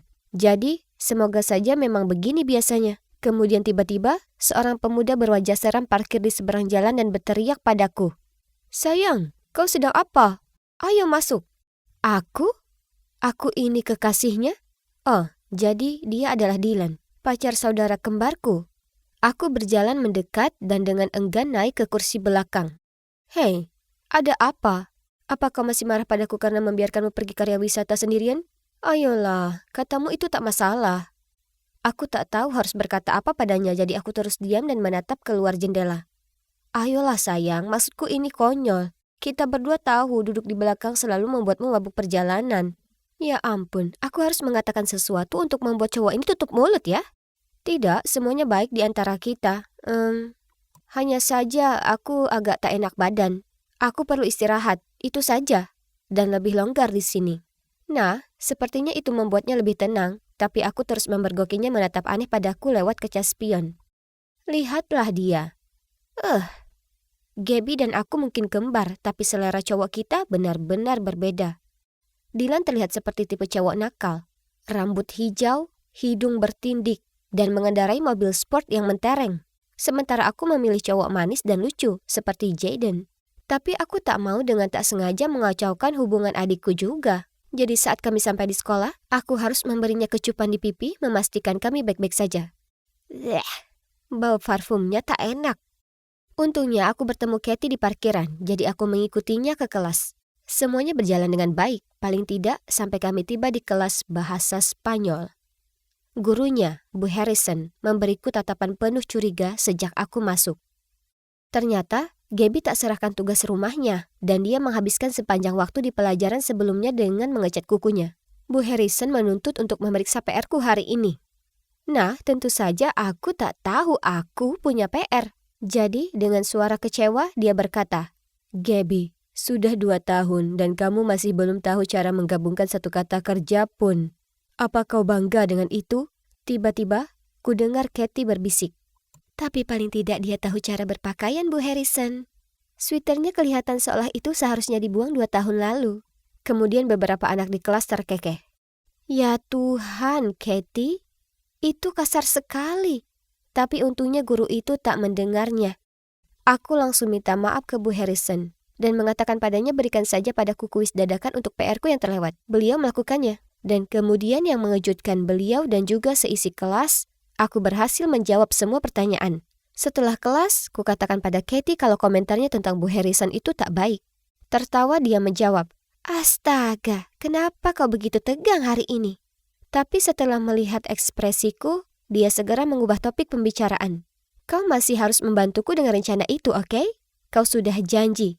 Dia mengedip padaku. Apa? Rencana apa? Dengan kebingungan, aku pura-pura tersenyum pada Katie. Oh, kau tak usah khawatir, sis. Sudah kusiapkan. Malam itu Gaby menelponku dan kami saling memberi kabar di hari pertama kami. Semuanya berjalan lebih baik dari yang diperkirakan. Rupanya dia senang berada di sana, dan dia merasakan kehangatan dan ikatan dengan ibu dan ayahnya. Dan dia yakin kalau merekalah orang tua kami yang asli. Dia juga menikmati memberi makan ayam dan memetik apel di halaman belakang. Tetapi dia hampir membuatku dipecat dari pekerjaanku karena dia tak tahu bagaimana caranya menggunakan oven. Tapi dia berhasil memecahkan masalahnya.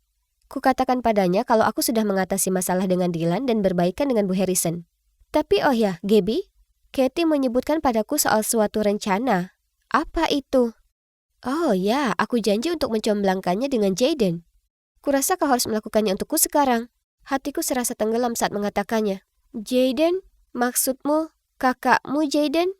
Ya, sekarang bukan kakak biologis. Pantas saja aku tak bisa akur dengannya. Tak seperti kita, ya kan? Aku memaksakan tertawa dan mengubah topik. Tapi, oh tidak. Jaden jauh lebih cocok denganku daripada dengan Katie yang pemberontak. Tapi, oke, ini adalah kehidupan Gaby, jadi aku harus pastikan aku tak mengacaukannya. Dan mungkin saja saat kebenaran soal kembaran ini terkuak, aku akan punya kesempatan dengan Jaden. Untuk saat ini, kami setuju untuk melanjutkan menjalani kehidupan satu sama lain. Kurasa ini cukup mudah, karena yang Gaby lakukan hanyalah bergaul dengan teman-temannya dan menghindari mengerjakan PR-nya. Satu-satunya bagian yang tak kusukai adalah mencomblangkan Katie dengan Jaden. Dan itulah saat semuanya menjadi rumit. Akankah kami beritahu semua orang kebenarannya?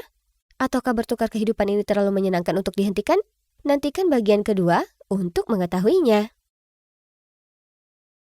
Akhirnya, aku keluar dari tempat mengerikan itu. Sekarang, izinkan aku memberitahu kalian, berbagi sel dengan solusin cowok lain yang berisik, bau, dan pemarah tidaklah menyenangkan. Bagaimanapun, inilah aku, bebas seperti burung sekarang. Jadi tidak ada orang di sini yang menjemputku. Misalkan aku harus menelpon ibu, butuh beberapa detik bagiku untuk membiasakan diri dengan ponselku. Astaga, sudah 4 tahun. Sungguh ajaib aku tidak berubah menjadi salah satu cowok gila yang suka menggendong kaki. Bagaimana aku bisa sampai di sana hanyalah sebuah lelucon. Yang aku lakukan hanyalah mengambil beberapa barang dari 1 atau 2 gudang dan menjualnya. Bukan masalah besar. Yo, Bu, ini anakmu Carl. Aku keluar, dan ya, aku butuh tumpangan untuk pulang. Aku berbicara saat aku mendengar suara ibu. Carl, oh, aku... Apa kamu tahu tindakan apa yang telah kamu lakukan terhadap ibumu? Ayahku sangat pandai bereaksi berlebihan, tetapi aku perlu tempat tinggal agar aku bisa menanganinya. Tapi ayah, ibu, ayolah, aku masih anakmu. Kamu tega melihatku menjadi gelandangan dan tidur di samping tikus? Ada jeda singkat. Lalu ayah mendengus. Kamu boleh tinggal selama beberapa minggu, tapi hanya demi ibumu. Terima kasih ayah, kamu yang terbaik. Bingo! Orang tuaku bagaikan dempul di tanganku. Inilah kehidupannya. Aku bermain video game sepanjang hari, lalu berpesta sepanjang malam. Lalu suatu malam, aku sedang bersiap-siap untuk bertemu temanku Mus. Ketika ibu memberitahuku bahwa pengantar pizza sudah di depan pintu, aku berteriak kepadanya, tolong bayar yang satu ini, dan aku yang akan membayar selanjutnya. Aku selesai bersiap-siap, dan narasku bilang, aku terlihat mulus. Aku turun ke dapur, dan mengambil sepotong pizza. Ayah sedang duduk di sana melototiku, sambil membaca laporannya. Jika kamu tidak mampu membayar suatu barang, maka aku sarankan kamu tidak memesannya. Dia melihat potongan pizza di tanganku. Ibu berjalan di belakangnya, dan meletakkan tangannya di bahunya. Sayang, beri dia waktu lagi. Dia masih menyesuaikan diri dengan kehidupan di luar. Terima kasih ibu, kamu yang terhebat. Aku memberinya ciuman pizza berminyak di pipinya. Apa kamu bisa meminjamiku sedikit uang? Ayah menggelengkan kepala dan menghela nafas, sementara ibu mengambil dompetnya dan memberikanku sejumlah uang. Hei, masih banyak waktu untuk mendapatkan pekerjaan dan bertanggung jawab. Saat ini, aku memiliki 4 tahun waktu yang hilang untuk ditebus. Suatu kali, aku meminjam mobil ayah. Aku bersumpah, aku hanya minum beberapa gelas bir, tetapi dunia menjadi kacau dan menjadi buram. Hal berikutnya yang aku tahu adalah, aku langsung berkendara ke halaman depan tetangga. Ups, aku membuka mataku keesokan paginya karena sakit kepala yang sangat parah.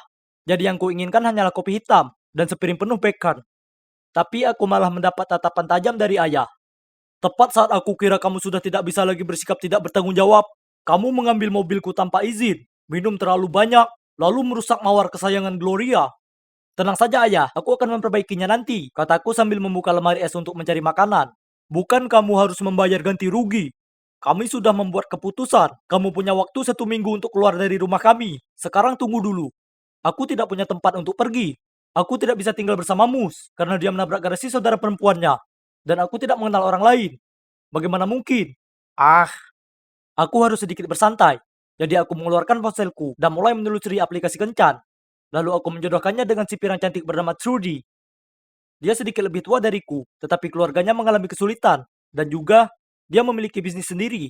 Bukan hanya itu, tapi dia lebih hot dari seekor naga. Jadi ya, fotonya tampak sedikit berbintik, tapi sepertinya tren retro sedang terjadi. Sepertinya aku memiliki dua hal, cinta dan uang. Wajahku lumayan ganteng. Tapi karena aku suka bir dan pizza, dan tidak punya dedikasi apapun untuk pergi ke gym, aku tidak punya tubuh yang sempurna. Tapi aku harus membuat cewek ini tetap tertarik. Jadi ku bilang padanya aku adalah cowok jangkung dengan tubuh sispek yang mengesankan. Yang baru saja lulus kuliah, dan sedang mencari cewek yang cerdas dan cantik. Cewek ini sebenarnya cukup mudah diajak ngobrol. Dia mengirimiku foto-foto pembelian terakhirnya, seperti ponsel, jam tangan mahal, dan pakaian desainer. Disertai janji bahwa ketika kami mulai pacaran secara langsung, dia akan membelikanku apapun yang kuinginkan. Sukses! Setelah 4 hari mengirimi foto wajah dan percakapanku yang tak ternilai harganya, Trudy jatuh cinta. Dan dia mengirimiku pesan yang berbunyi, Cole, aku belum lama mengenalmu, tetapi aku tahu bagaimana perasaanku. Aku mencintaimu. Oke, itu sangat cepat. Tapi, ya, aku telah memenangkan lotre di sini. Hei, mungkin dia juga berbohong tentang penampilannya, tapi itu tidak masalah. Dia kaya. Jadi aku membalasnya. Aku tahu sayang, aku juga merasakannya. Kami segera mengatur untuk bertemu langsung dan memutuskan untuk sama-sama memakai baju kuning. Aku melihat sekeliling taman, mencoba menemukan tambang emas ini. Tetapi yang aku lihat hanyalah seorang wanita tua berpakaian kuning. Oke, kebetulan saja, tapi kenapa dia menuju ke arahku? Semakin dekat dia ke arahku, semakin lebar senyumannya. Cool, kan? Ini aku, Trudy. Apa? Tidak, tidak, tidak, tidak. Tidak. Kenapa wanita tua yang klise, kelebihan berat badan, dan keriput ini bisa menjadi Trudy? Aku mengharapkan cewek pirang cantik dari foto, bukan Big Bird. Setelah aku mengatasi keterkejutan awal, kami duduk dan berbincang. Ternyata cewek impianku berusia 50-an. Semua deskripsi dan foto dirinya benar. Tapi 30 tahun yang lalu, dia jelas berada di tengah krisis parubaya atau semacamnya. Kamu juga tidak sama, cibirnya. Kamu hampir tidak lebih tinggi dariku, dan di mana badan berototmu? Baiklah, cukup adil. Aku berpura-pura tersenyum. Ya, meskipun kamu terlihat berbeda, menurutku kamu tetap sangat cantik. Malam itu aku terombang-ambing. Ini semua sangat tidak terduga. Trudy benar-benar bukan tipeku. Tapi berkencan dengannya mungkin tidak ada salahnya. Dia kaya. Dan juga, aku harus pindah besok. Jadi setidaknya dia akan membayarku. Dengan itu, aku mengiriminya pesan. Sayang, kamu cantik dan aku ingin menjadikan kita resmi pacaran. Keesokan harinya aku tinggal bersama Trudy. Sekarang izinkan aku memberitahu kalian sesuatu. Apartemennya mewah. Itu penuh dengan teknologi terkini. Gila. Mengingat dia sudah sangat tua, dia mungkin tidak tahu cara menggunakannya. Dia banyak bekerja, jadi sebagian besar waktuku di rumah sendirian. Dan aku bebas menonton kartun dan film, mengunyah keripik kentang, dan bermain video game sebanyak yang aku suka. Suatu kali aku sedang menonton film ketika pintu terbuka. Dan masuklah cowok bermata silau ini. Aku berteriak padanya, "Hei kawan, kamu salah apartemen." Dia lalu berkata, "Aku bisa meyakinkanmu bahwa aku tidak melakukannya. Aku Alex, anak Trudy. Dan kamu pasti Carl." Aku kira aku senang bertemu langsung dengan pacar ibuku yang matre. Tapi sayangnya, tidak. Apa? Trudy punya anak laki-laki, dan dari penampilannya, dia bahkan lebih tua dariku. Dan beraninya dia menyebutku matre. Kurasa memang begitu, tapi tetap saja dia tidak punya hak untuk memanggilku seperti itu. Yang lebih parah lagi, dia menolak untuk pergi. Dia hanya duduk di dapur dan menunggu ibunya kembali. Kemudian dia bertengkar sengit dengannya, dan menyebutku sebagai pecundang dan gelandangan. Keadaan orang tuaku juga tidak lebih baik. Ayah menyuruhku untuk mandiri dan mendapatkan pekerjaan nyata, bukan tante-tante. Dan ibu hanya menangis. Apapun, ini adalah kesalahan mereka karena mengusirku. Apa yang mereka harapkan dariku, tinggal di bawah jembatan. Beberapa hari setelah aku bertemu Alex, Trudy bersikeras menyeret aku ke acara peluncuran pekerjaannya yang membosankan. Sesampainya di sana, aku langsung menuju meja makanannya. Aku sedang memasukkan kiss mini ke dalam mulutku ketika cewek itu berjalan di samping aku dan berkata, "Orang-orang hebat berpikiran sama." Aku menatapnya tanpa ekspresi, lalu dia menunjuk makanannya. Kami berdua langsung menuju makanan itu. Aku tertawa mendengarnya. Cewek ini lucu dan seksi. Sangat seksi. Namanya Beatrice. Dan dia bekerja untuk Alex yang seorang pecundang itu. Setelah itu, aku mulai lebih sering bertemu dengan si Beatrice ini, karena dia sering mampir bersama Alex. Dan ketika dia berdebat dengan ibunya, biasanya tentangku. Aku mengobrol dengannya. Begitulah caraku mengetahui. Dia juga tidak menjalani hidup dengan mudah. Dia pernah terlambat membayar sewa, karena saudara laki-lakinya yang membolos telah mencuri uang dan menghabiskan semuanya. Aku merasa kasihan padanya, jadi aku mengambil amplop berisi uang tunai yang diberikan Trudy kepadaku, dan kuserahkan padanya. Oke, jadi aku tidak akan bisa membeli sesuatu yang baru selama beberapa minggu, tapi mengetahui bahwa dia baik-baik saja adalah hal yang berharga. Sebenarnya, aku benar-benar jatuh cinta pada Beatrice, tapi aku tidak bisa berbuat apa-apa, karena aku bersama Trudy, dan aku bergantung pada bantuannya. Segera, segalanya menjadi parah. Aku keluar dari kamar mandi dan melihat Trudy berdiri di sana dengan ponselku di tangannya. Bagaimana bisa? Dia melemparkannya padaku. Ya, jadi dia membaca semua pesan yang kukirim ke Mus. Mengatakan bahwa menurutku dia tidak menarik, dan aku hanya bersamanya untuk tumpangan gratis. Trudy, sayangku, ayolah, pesan-pesan itu hanya bercanda. Aku tertawa, aku hanya main-main. Diam, pembohong, kamu menganggapku mengerikan. Alek benar, kamu hanya memanfaatkanku untuk uangku. Dan yang lebih buruk lagi, kamu tidak pernah kuliah, malah kamu mantan narapidana. Aku baru saja akan menggunakan pesona call ketika Alex dan Beatrice menyerbu masuk ke kamar. Alex berteriak kepadaku, betapa rendahnya dirimu, sungguh orang matre yang tidak tahu malu. Ini mengerikan. Aku sudah menyuruhnya untuk melaporkanmu ke polisi. Beatrice menyela. Tidak, jangan lakukan itu. Apa yang dilakukan Cole salah, tapi dia tidak semuanya buruk. Silahkan. Aku sangat tersentuh. Melihat sekeliling, Trudy menangis. Alex sangat marah hingga matanya melotot. Dan Beatrice, dia hanya tampak kecewa. Aku kemudian mengemasi barang-barangku dan pergi dengan rasa malu. Ya, itu terjadi beberapa bulan yang lalu, dan aku memiliki pekerjaan yang layak sekarang. Meskipun aku tinggal di rumah, aku tetap membayar sesuai keinginanku. Dan aku menabung untuk menabung di rumahku sendiri. Seharusnya aku tidak menggunakan Trudy seperti itu. Dia mungkin sudah tua, tapi dia masih punya perasaan. Dan caraku memperlakukannya tidak benar. Aku tidak dapat disangka lagi adalah seorang cowok brengsek saat itu. Yang aku inginkan hanyalah hidup bahagia bersama Beatrice. Aku sangat mencintainya. Itulah sebabnya aku memintanya menjadi pacarku. Tetapi dia menolakku. Astaga, itu menyakitkan, tapi aku tidak menyerah. Mungkin dia akan memberiku kesempatan. Begitu dia melihat aku telah berubah, aku tidak bisa memperbaiki masa lalu. Yang bisa kulakukan sekarang hanyalah memperbaiki diri dan terus melangkah maju.